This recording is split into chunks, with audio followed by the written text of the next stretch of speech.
tous, bienvenue sur i24 News, c'est l'heure de votre journal du sport avec un programme chargé aujourd'hui avec notamment beaucoup de football, alors surtout restez avec nous.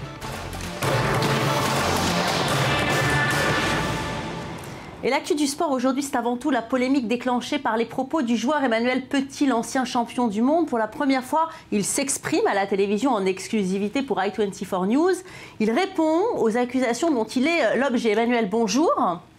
Bonjour Valérie. Alors vous êtes la cible de nombreux médias et même au-delà. Ce qui a déclenché ce tollé, c'est cette déclaration qu'on vous attribue. Je vais commencer par la citer mot pour mot. Manu Petit, vous avez déclaré « La France est hypocrite et lâche. Parfois je me dis qu'en ayant été envahi par les Allemands, on serait mieux dirigé aujourd'hui. » Alors vous comprenez bien que lorsqu'on l'entend comme ça, cette phrase paraît extrêmement choquante.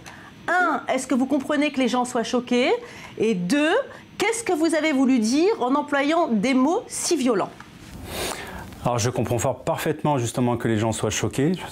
Sincèrement, mes propos étaient concernait une interview qui était basée sur Thierry Henry, sur le traitement concernant la presse, et j'ai fait une allusion justement qui est déplacée. D'ailleurs, je le regrette profondément parce que cette référence historique a été un dérapage de ma part et je m'en excuse. Si je choquais des gens, sincèrement, je vous présente mes excuses. En revanche, la raison pour laquelle je faisais référence à l'Allemagne, c'est l'Allemagne d'aujourd'hui, l'Allemagne du sport, et notamment de la Nationalmannschaft, le sentiment d'unité, de solidarité nationale lorsqu'ils revêtent le maillot de la Nationalmannschaft, de la même manière qu'au niveau des clubs allemands, on est quand même à des années-lumière, nous les clubs français, parce qu'il y a une solidarité, une unité dans tout le sport allemand. C'est dans ce sens-là que je voulais dire que c'était mal dit de ma part. La référence historique a été de mauvais goût, je le reconnais parfaitement. Mais il faut recadrer justement ce que j'ai dit et il faut tenir compte aussi de tous les propos que j'ai tenus pendant cette interview. Alors donc, formellement, vous démentez avoir voulu faire référence, en tous les cas à aucun moment dans cette interview, à la Seconde Guerre mondiale.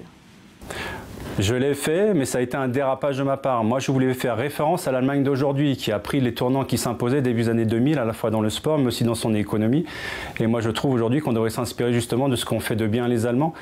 Donc, au lieu de se regarder le nombril en permanence ici en France, c'est de ne pas traiter les problèmes de fond, qui sont problèmes récurrents, qui sont quand même très importants d'un point de vue sociétal. Oui. Alors, cette interview, c'est aussi une charge contre la France. Vous dites, voilà, c'est tout ce que je déteste dans ce pays. J'ai beaucoup de mal avec les Français. Je n'ai jamais vu un peuple aussi arrogant, suffisant, menteur et hypocrite. Alors, Emmanuel Petit, je vous pose une seule question, et très simple. Est-ce que cette France-là, vous l'aimez encore ? Je suis profondément attaché à mon pays. Vous savez, quand j'ai représenté mon pays pendant de nombreuses années, quand je me suis donné cœur et âme justement sur un terrain, c'est qu'à aucun moment pour moi j'avais ces problématiques sociétales lorsque je revêtais le maillot de l'équipe de France. Il se trouve qu'aujourd'hui, ça devient un problème politique à chaque fois que les joueurs revêtent le maillot de l'équipe de France. Ce que je constate aujourd'hui, c'est que le racisme est présent aux quatre coins de la France. Il est présent à chaque coin de rue parce qu'on n'arrive pas à traiter les problèmes de fond qui sont récurrents en France. Il y a une majorité de Français aujourd'hui qui veulent vivre dans la paix et dans la communion avec la mixité en permanence, mais on passe notre temps justement à être pris en otage, on va dire, en permanence dans des conflits et on stigmatise à chaque fois soit des minorités ou soit des gens de confession religieuse.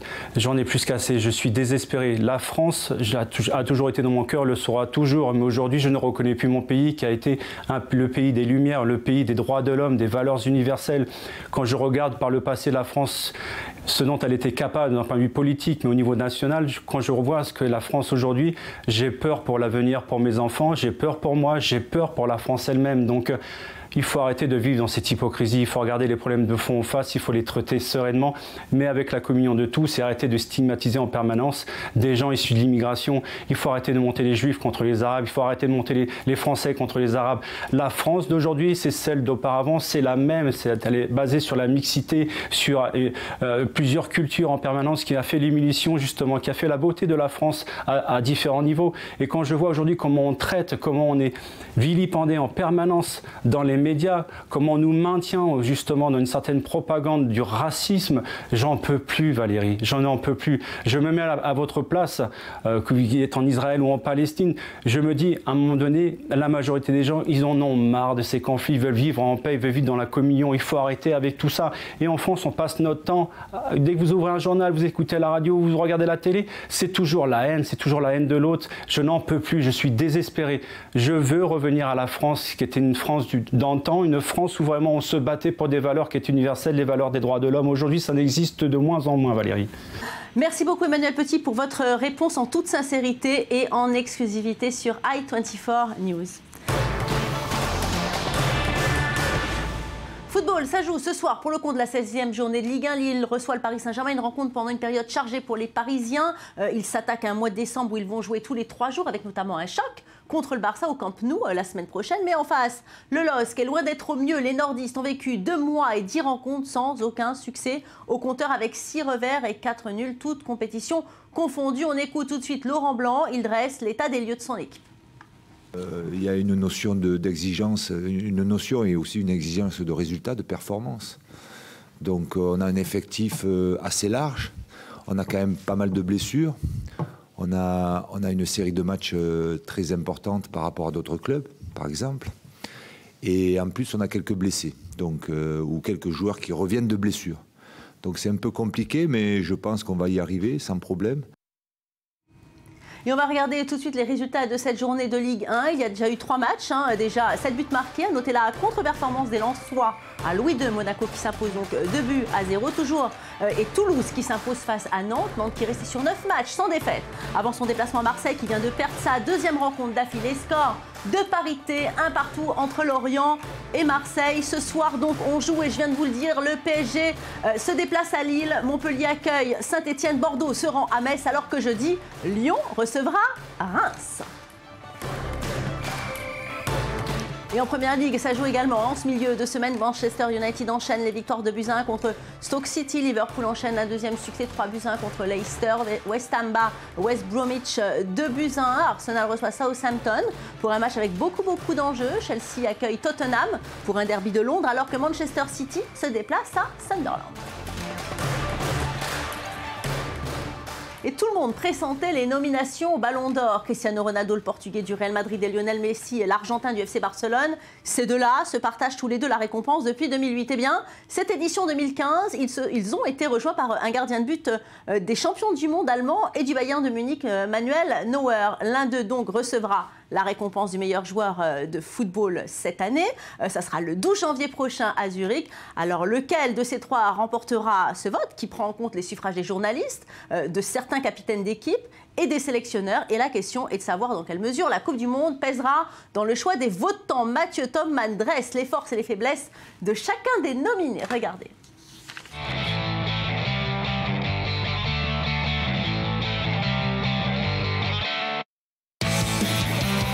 Le Ballon d'Or, ce trophée si convoité, si prestigieux, si médiatisé. Symbole de l'excellence individuelle au sein d'un sport collectif. De la liste des 23, il ne reste maintenant plus que 3 joueurs. Un trio hors du commun qu'il faudra pourtant départager.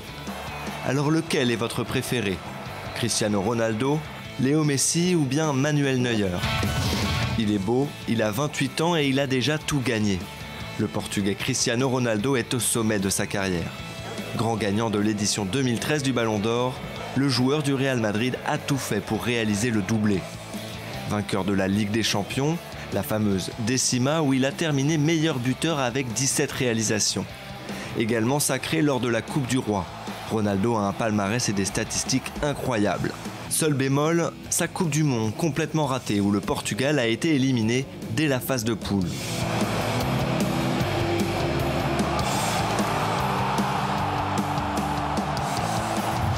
Derrière lui, on retrouve son meilleur ennemi, Léo Messi. C'est bien simple, c'est la 8e fois en 9 ans que l'Argentin et le Portugais se retrouvent sur le podium. La Pulga n'a rien gagné cette année, second en Liga, éliminé en quart de finale de la Ligue des Champions. On a bien failli croire au miracle, mais l'Argentine a perdu en finale de Coupe du Monde face à l'Allemagne. Aucun trophée, et pourtant, toutes ses chances de l'emporter. Des buts à l'appel, Messi est devenu il y a peu le meilleur buteur de l'histoire de la Liga et de la Ligue des Champions.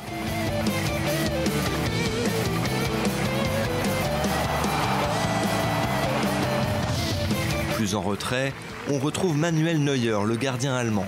Un poste moins médiatisé et qui statistiquement a moins de chances d'être primé au Ballon d'Or. Neuer est le premier gardien à intégrer le top 3 depuis Gianluigi Buffon en 2006.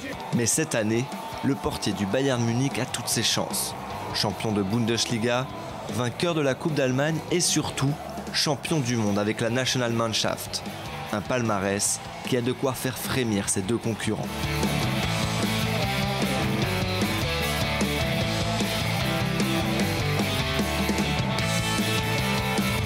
Ils sont 3 rois pour un trône, l'élite du football, les meilleurs joueurs du monde.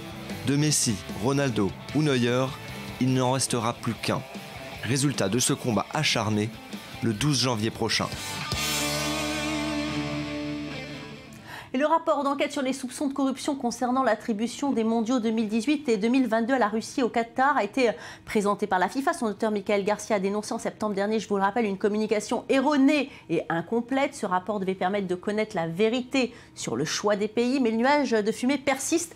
On écoute le président de la FIFA, Sepp Blatter, très évasif aussi sur le sujet.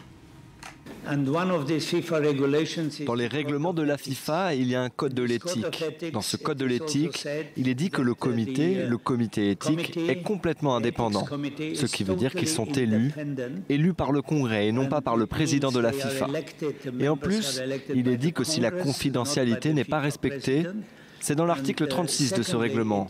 Eh bien, ces personnes qui ne respectent pas la confidentialité doivent être immédiatement suspendues. Donc vous devez comprendre que je ne vais pas commenter le rapport de M. Garcia parce que je n'ai pas le droit de le faire. Sinon, j'irai à l'encontre des règlements de la FIFA et dans ce cas, les gens pourraient me dire « Blatter, va-t'en ». Et le roi de Suède, Carl XVI Gustaf, et son épouse, la reine Sylvie, ont entamé mardi matin à l'Élysée une visite d'État de 3 jours en France. Dans l'après-midi, Carl XVI Gustaf et son épouse se sont rendus au Parc des Princes pour une rencontre avec le président Nasser El-Khelaifi et son illustre joueur, Zlatan Ibrahimovic. Ensemble, ils ont visité la fondation PSG qui tient particulièrement à cœur au président du club pour laquelle il avait mobilisé David Beckham en son temps. Puis le couple royal a eu les honneurs de la pelouse de l'antre du Paris Saint-Germain avec un guide prestigieux en la personne de Zlatan. Celui-ci s'est montré très complice avec la reine Sylvia, la paire affichant de francs sourires tout au long de son tour du stade. Séance photo, visite des locaux et échange de bons mots avec Nasser El-Khelaifi et Zlatan Ibrahimovic. Après ce moment sportif, le roi et la reine ont repris le cours de leur visite officielle. La bataille ne fait pas seulement rage sur les terrains en football. À l'heure de la révolution numérique, footballeurs et clubs se livrent une guerre sans merci sur les réseaux sociaux. À coups de tweets et de photos postées en direct, les acteurs du football construisent une réputation et n'hésitent pas à ouvrir leur intimité aux fans. Mais attention à bien maîtriser son image. Un accident est très vite arrivé et sur Facebook, le reportage de Lise Barenbaum. Le football est maintenant une entreprise globale. Produits dérivés, droits télévisuels et maintenant présence sur Internet. S'ils s'affrontent sur les terrains depuis toujours, les footballeurs luttent maintenant pour la domination sur les réseaux sociaux. Sur Facebook, Twitter ou Instagram, la recherche du like ou du follower fait rage.